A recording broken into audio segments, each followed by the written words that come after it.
Hi everyone. In connection with the 4-week faculty development program of OER creation, we have taken the DC generators as a course. The team members of this OER creation are B. Amarnath Naidu, Dr. V. Anantalakshmi, G. Venkata Subbareddy, and S. Anil Kumar. The first video on introduction to DC generators was narrated by B. Amarnath Naidu, and the rest of the videos were narrated by Dr. V. Anantalakshmi. So in this video we are going to see the basics of DC generators.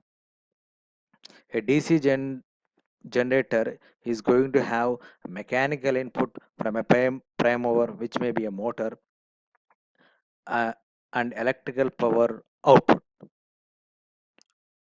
Whereas for the motor you are going to have the electrical input and mechanical power as output, which is quite opposite to that of the generator.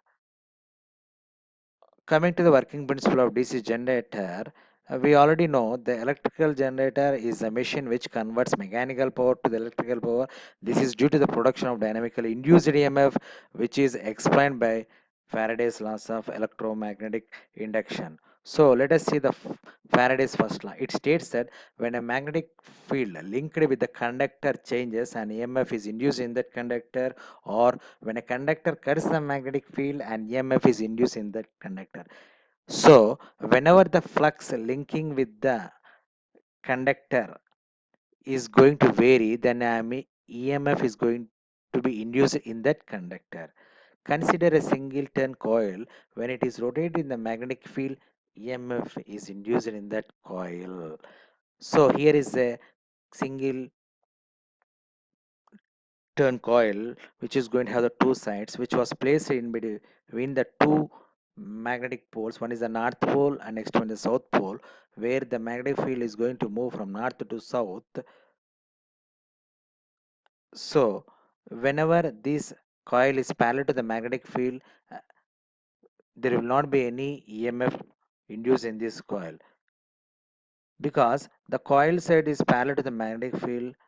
So the flux varying with respect to the coil sides is going to be less, or cutting the coil sides is going to be less, so EMF will be less and it is zero at this position.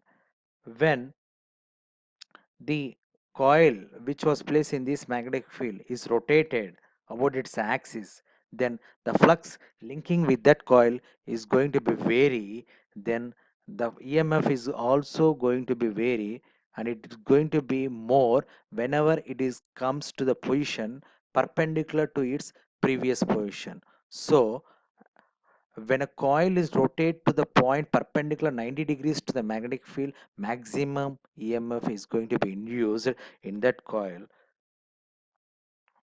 This is the waveform of the alternating current which was produced in that coil, and it was given to the load. But our DC generator is going to produce direct current. To make the current produced EMF or to be unidirectional, we are going to use the slip rings which were connected to the each coil side, and from these slip rings we are going to collect the current through the brushes to the load. This is a unidirectional current waveform.